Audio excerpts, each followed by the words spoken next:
Hello students, welcome to Past Secret Classes. So in today's class, I'm going to discuss about a topic from the subject called database management system. So here I'm going to teach about keys. Okay, so here student, I will see what is primary key, what is secondary key, and what are my super keys, what are my candidate keys. Okay, so let's start this topic. So firstly, let me tell you the definition of this key. What is a key? Key means minimum number of attributes used to differentiate all the tuples of relation R. Okay, so let me explain this. What is the meaning of this definition? Suppose there is a relation R. R is a relation and I have some tuples. Let's say EID is one tuple, okay, and ename is a second tuple. Okay, so there are some values like S1, S2 and S3, right? So after that there is some name, let's say Ram, Sham and again Ram. Okay, so suppose student this is a relation R. So in order to differentiate all the data, all the values, okay, so I'm using this EID as a key. So here EID is a key because these are unique values in that EID. Okay, so that means this attribute is used to differentiate all the tuples in this my relation R. So that is known as a key. So that means EID here is a key and this is minimum. Okay, so let's take one more example. If I take EID and ename, if I use these attributes to differentiate all the tuples in this relation, but this is not minimum. This is not minimum. Why not minimum? Because EID is minimum. With the help of EID, I can already differentiate all the tuples. So why there is no need to take this ename. So that means what is the definition of key? The minimum number of attributes used to differentiate all the tuples of the relation R. So students, let's take one more example. Let's say one more table is there. Let's say enrolled table is there. The name of table is enrolled.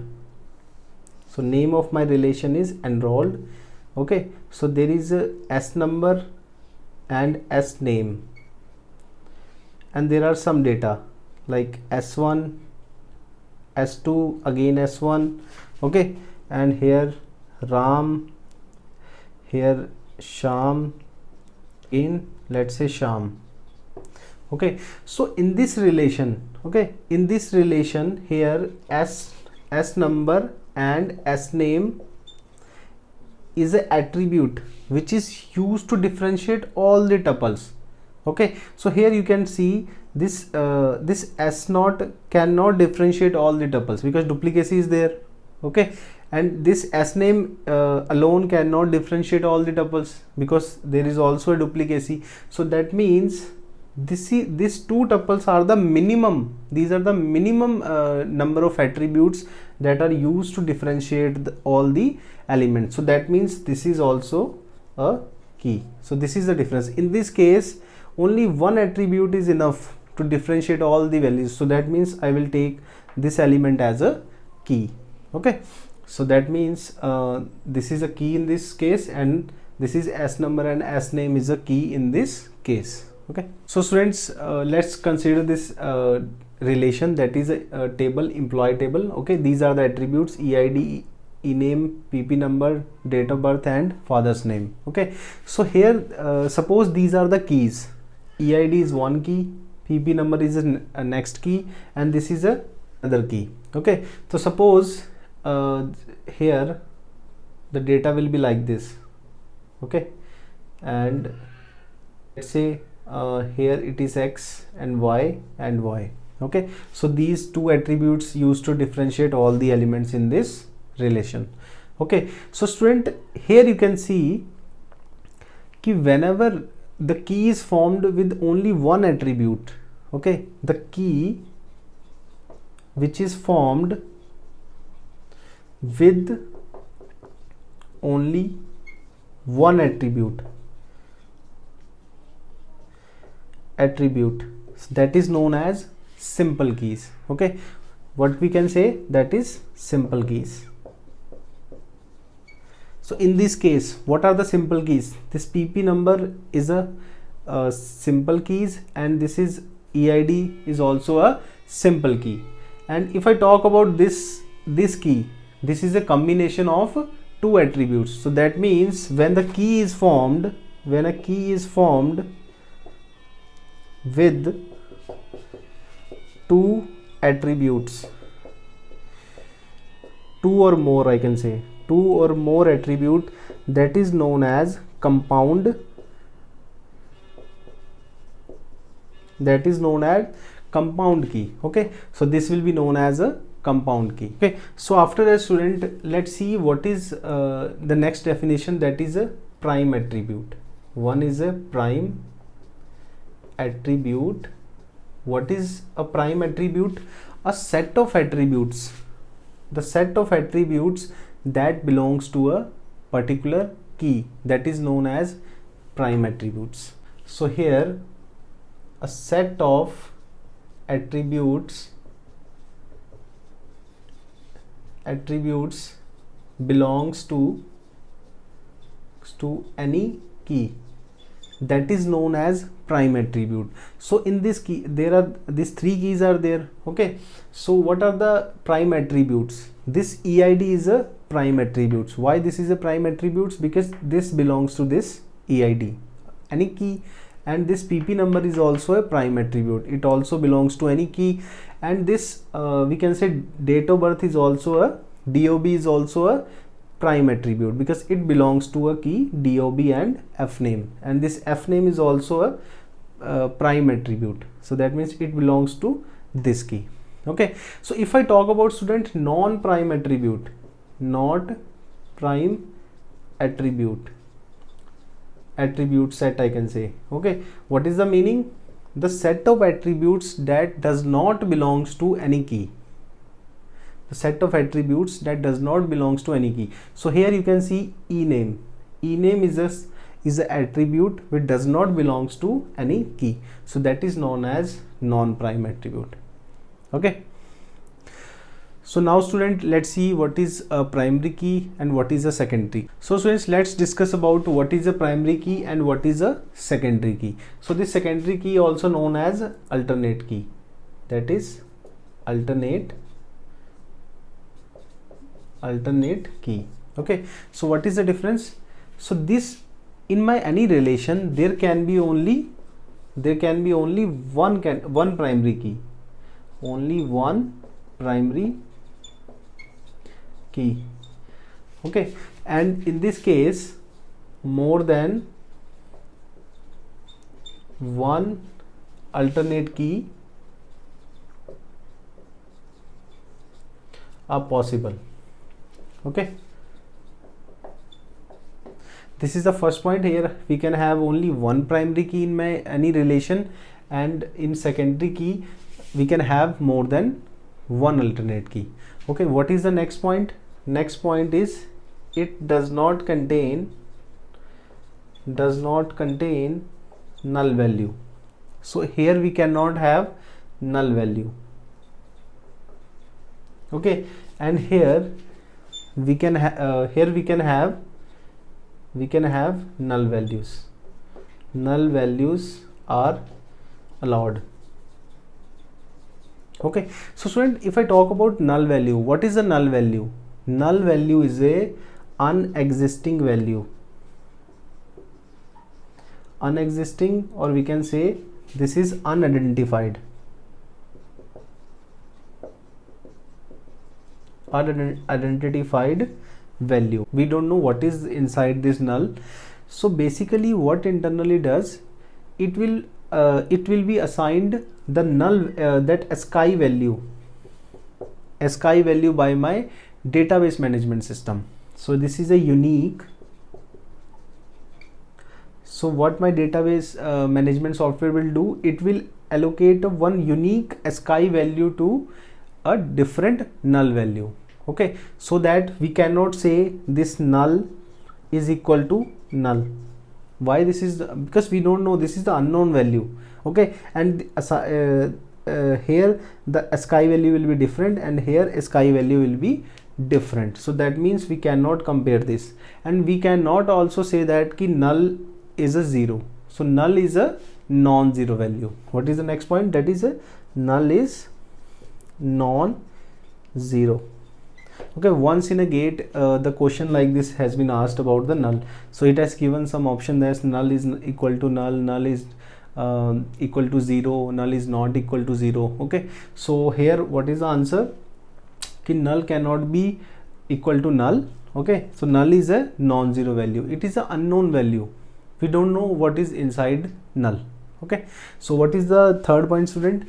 What is the keyword which I used to create this primary key? That is primary key. Okay, and here what is the keyword I use for secondary key? That is unique. Unique is the keyword. Okay, so next topic, student, I'm going to explain, that is a attribute closure. Okay, how to find this attribute closure. So where I need this attribute closure? When I'm finding the candidate keys in my relation and super keys are in my relation, so that time I will be using the attributive closure. So let's see what is this attributive closure. So it is a set of attributes that are functionally determined by X. From X I need to functionally determine the set of attributes. Okay, so let me explain with the help of example. Suppose this is a relation, this is a table. What are the attributes? A, B, C and D. Okay, so we have given a functional dependency. Functional dependency is given A to B and B tends to C and C tends to D. Okay, so I need to find the attributive closure. So let's find one by one. What is the closure of that A? So we'll see what are the set of attributes that are functionally determined by this A. So let's see that. Whenever I will do the attribute closure, so I will get A, or A, obviously A I will get. Okay, from A to B, so I'm going from A to B, A tends to B, so I will also get B. And you can see from B to C, so we can go from B to C. To C I will also get this C, and from C to D, so that means we will also get this D. So that means I will get all the elements, all the attributes in my relation in this case. So that means what is the set of attributes that are determined by A? That is, these are A, B, C, D. Okay, so let's find out the attribute closure of B. Closure of B. So what is the closure of B? If I take the closure of B, so obviously B will be here. Okay, and from B we'll see B tends to C, so here I will get C also, and from C I'm going to D. So that means this is the closure of B. What are the elements which I get? That is, what are the attributes? B, C and D. Okay, so let's find out the closure of this C. So let's see what are the attributes I'll get. So attributes I will get, obviously I will get C, and from C I'm going to D. So what is the attributive closure? That is, what are the set of attributes? C and D when I do the closure of C. So student, what is the next one? That is D. If I take the closure of that D, this is the first one, this is the second, third and this is the fourth one. What is the closure of D? So from D obviously I will get D, and from D I'm not going anywhere else. D tends to nothing.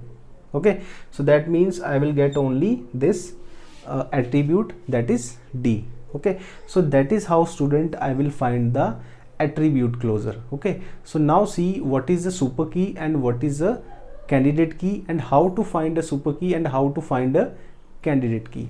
So students, let's see what is a super key. So what is the definition? Let R be a relational schema with functional dependency set F, X be the attributes over R. Okay, so here X be the attributes, And if X closure, if I find the closure of that attributes, okay, so if X closure determine all the attributes of R, then R X is said to be a super key of R. Okay, so let's understand this concept with the help of example. Suppose there is a relation R. Okay, so there is a relation R. So I have some attributes, that is, let's say A, B, C, D. Okay, so let's say student, I have one. If I take the attributive closure of AB, let's say, okay, suppose some functional dependency set will also be here. Okay, I will not consider at this time, we'll see the next examples. So here student, if suppose this is a this is a set of attributes, if I take the closure of this AB, so if I get all the attributes A, B, C and D, okay, so here student, I get all the attributes of this relation are A, B, C, D. Here also I get all the attributes. So then what is the meaning? So according to our definition, if X closure means the closure of AB give all the attributes, then this AB is known as super key. So that means this AB is a super key. Okay, now let's see, if I take the closure of this, if I take the subset of AB, what are the subset? First one is a and second one is a B. Okay, so if I take the closure of subset of this AB, let's say closure of A and closure of B. Okay, suppose if I am taking the closure of this A, suppose if I don't get, if I'm not getting all attributes of R. Okay, if I'm not getting, that means if I'm not getting A, B, C, D after taking the A's closure, okay, and I'm taking B closure also, again I'm not getting all attributes of R. So what is the meaning? Now this AB is known as candidate key. Okay, so what is the meaning? If AB is a super key, so I will take the closure of the subsets A and B, and if this A is not a super key, means we are not getting all the elements from this subset, this A, so and also we are not getting the all the attributes from B, so that means then this super key AB is known as a candidate key. Are you getting my point? Suppose if I take the closure of this A, I get all the elements A, B, C and D, let's say, okay, and I am taking the closure of this B and I am getting all the elements A, B, C, D. So what is the meaning? The meaning is that AB is a super key, but AB is not a candidate key in this case. Okay, so that means if I talk about the candidate key, so what is candidate key? Basically candidate key is a minimal super key. I should not have a super key in subset of this super key. Okay, so let's say here if AB is a super key, we'll see students some examples, you just listen it as a story. Okay, so after that we'll do some examples, then we'll come to know what is this all about. Okay, so here AB is a super key. So if A is a non super key and B is also a non super key, so that means this AB is known as candidate key. Okay, or if suppose if any of the subset is giving a super key, so that means then is this AB is not a candidate key. Okay, so I can say that my what is the definition of candidate key? That is a minimal super key. Okay,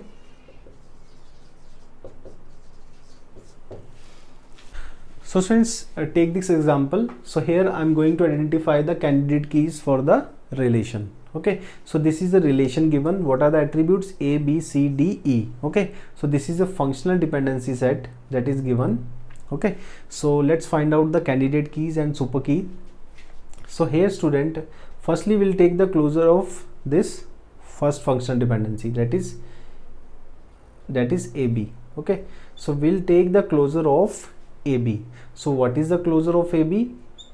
So from AB I'm getting AB, obviously I'll get AB, and from AB I'm getting AB tends to C, so I get C also, and from C I'm getting D, so that means I'm also getting D. And here student, you can see we have B, so from B we can have E. Okay, so B tends to E, so that means you can see here we are getting all the attributes of this relation. So what is the meaning? Meaning is that this attributive set AB is a super key. So this is known as a super key. Now we'll check, we'll take the closure of this A and B, then we'll decide whether this is a candidate key or not. Okay, so firstly let's take the closure of this A. So what is the closure of A? Obviously we'll get A. From here I'm not going anywhere. Okay, because here we need B, then we'll tends to C, but I have only A here, so there is no functional dependency. I will not go anywhere else. That means what is the closure of A? That is A. Okay, we'll take the closure of B. What is the closure of B? Obviously we'll get B. Okay, and from B I'm going to E. Okay, so here what I'm getting E. After the B, I'm not going anywhere else. Okay, so this E tends to nowhere. Okay, that means this is not a super key, and this is also not a super key. This both are not a super key. So what is the meaning? This AB is known as candidate key also. This is a candidate key. Okay, so let's see student one more example. So students, let's see this example. In this example, a relation is given. What are the attributes? A, B, C, D, E.